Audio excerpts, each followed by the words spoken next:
श्री कृष्ण ने ही क्यों किया कर्ण का अंतिम संस्कार? मरने के बाद एक दिन के लिए क्यों कर्ण जीवित हुआ था? महाभारत के युद्ध में एक वीर योद्धा होने के बावजूद कर्ण को छल से मार दिया गया था। कर्ण का अंतिम संस्कार भगवान श्री कृष्ण ने स्वयं अपने हाथों से किया था। मरने के बाद और अंतिम संस्कार के बाद कोई वापस ना तो पृथ्वी लोक पर लौट सकता है और ना ही जीवित हो सकता है। लेकिन मरने के बाद करण को वापस इस धरती पर आना पड़ा। उसके मरकर जीवित होने के पीछे दो रहस्य थे। क्या थे वो दो रहस्य? चलिए जानते हैं। महाभारत की कथा के अनुरूप दानवीर कर्ण की मृत्यु में भगवान कृष्ण निमित्त थे। आपको ज्ञात होगा कि मृत्यु के बाद दानवीर कर्ण का अंतिम संस्कार सूरत में हुआ था। हमारे पौराणिक दो प्रमुख ग्रंथ रामायण और महाभारत हिंदू संस्कृति की नींव है। महाभारत हमें जीवन जीने का तरीका सिखाती है। महाभारत में एक से बढ़कर एक महान आत्माओं का जिक्र है, जिसमें से एक है कर्ण। बहुत कम लोग जानते हैं कि महाभारत के कर्ण का दाह संस्कार सूरत में हुआ था। कर्ण का दाह संस्कार सूरत में ही क्यों किया गया, इसके पीछे एक कहानी है। पांडवों की माता कुंती के सबसे बड़े पुत्र दानवीर कर्ण की जीवन गाथा के बारे में तो हमने बहुत कुछ सुना होगा, लेकिन क्या आपने कभी उनकी मृत्यु के बारे में सुना है? जब महाभारत के युद्ध में जब अर्जुन और कर्ण के बीच युद्ध चल रहा था, तब कर्ण के रथ का पहिया जमीन में धंस गया था। तब कर्ण ने अपने पितामह भीष्म द्वारा बनाए गए नियमों की चर्चा करते हुए अर्जुन से कहा, हे अर्जुन, जब तक मैं रथ का पहिया नहीं निकाल देता तब तक तुम मुझ पर आक्रमण नहीं करोगे। यह सुनकर अर्जुन रुक गए। तब भगवान श्री कृष्ण ने कहा, हे अर्जुन, तुम रुक क्यों रहे हो? बाण चलाओ। तब अर्जुन ने कहा कि वे युद्ध के नियम के विरुद्ध है।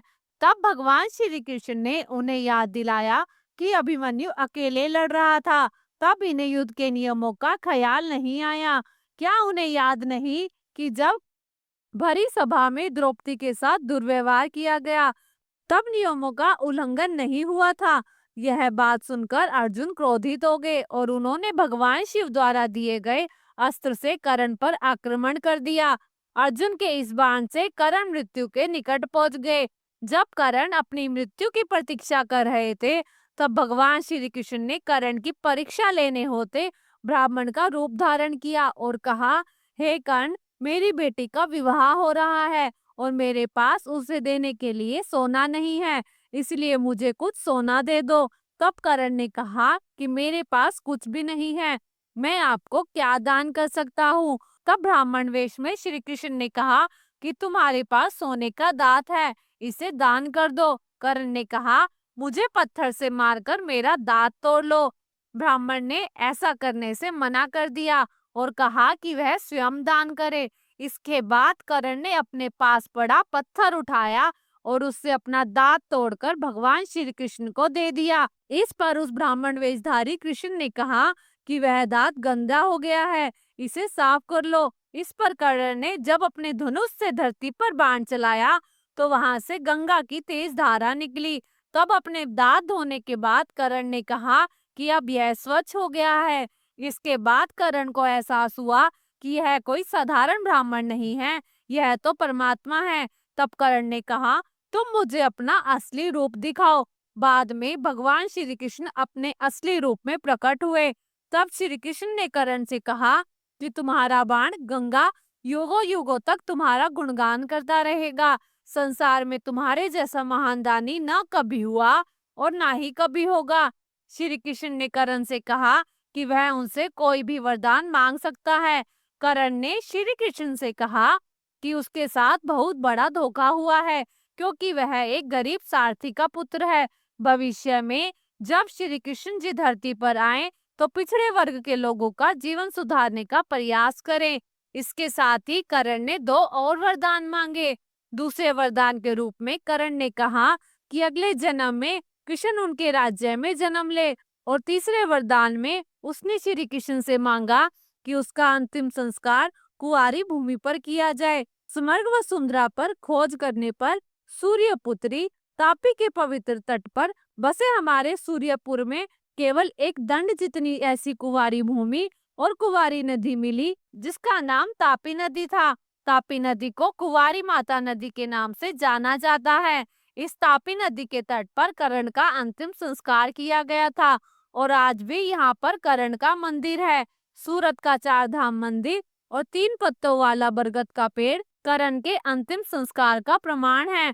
तापी नदी के तापी नदी के तट पर कर्ण के अंतिम संस्कार के बाद जब पांडवों ने कुंवारी भूमि को लेकर संदेह जताया तो श्री कृष्ण ने कर्ण को दर्शन दिए और हवा के माध्यम से बताया कि वह सूर्य का पुत्र है और अश्विनी कुमार उसके भाई हैं, तापी उसकी बहन है, इसलिए उसका अंतिम संस्कार कुंवारी भूमि पर ही किया गया। इसके बाद पांडवों ने कहा, हमें तो पता चल गया है, लेकिन आने वाले युगों को कैसा पता चलेगा। तब भगवान श्री कृष्ण ने कहा, यहाँ एक 3 पत्तों वाला वृक्ष होगा जो ब्रह्मा विष्णु महेश का प्रतीक होगा। ऐसा माना जाता है कि अगर कोई सच्ची आस्था के साथ यहाँ प्रार्थना करता है तो उसकी मनोकामना अवश्य पूरी होती है। इस प्रकार यह वृक्ष आज भी सूरत में तापी नदी के तट पर है और इसके पास ही 3 पत्तों वाला एक बरगद का वृक्ष है जिसे अंग्रेजी भाषा में 3 लीफ क्लोवर के नाम से जाना जाता है। अब बात करते हैं, कर्ण ने अपनी माता कुंती को ये वचन दिया था कि वो अर्जुन को छोड़कर किसी अन्य पर बाण नहीं चलाएंगे और उन्होंने यह वचन निभाया भी, लेकिन अर्जुन द्वारा छल से कर्ण का वध कर दिया गया। कर्ण की दानवीरता से प्रसन्न होकर श्री कृष्ण ने उसका अंतिम संस्कार अपने हाथों से किया, क्योंकि कर्ण ने यह वचन लिया था कि उसका अंतिम संस्कार ऐसी जगह पे हो जहाँ पे कभी कोई पाप न हुआ हो। अंतिम संस्कार के समय पांडवों को ये बात पता चली कि कर्ण उनका भाई था। अब कुंती को किसी से ये बात छुपाने की आवश्यकता नहीं थी कि कर्ण उसका ही बेटा था, लेकिन कुंती कभी भी अपने पुत्र को जीवित रहते हुए अपना नहीं कह पाई थी। पुरानी कथाओं के अनुसार मरने के बाद भी कर्ण को पुनर्जीवित होने का मौका था और वो भी 2 कारणों से। क्या थे वो 2 कारण, चलिए जानते हैं। महाभारत के युद्ध के खत्म होने के बाद कुछ योद्धाओं को छोड़कर केवल पांडव ही जीवित बचे, लेकिन माता कुंती के मन में अभी भी अपने पुत्र कर्ण के लिए व्याकुलता थी।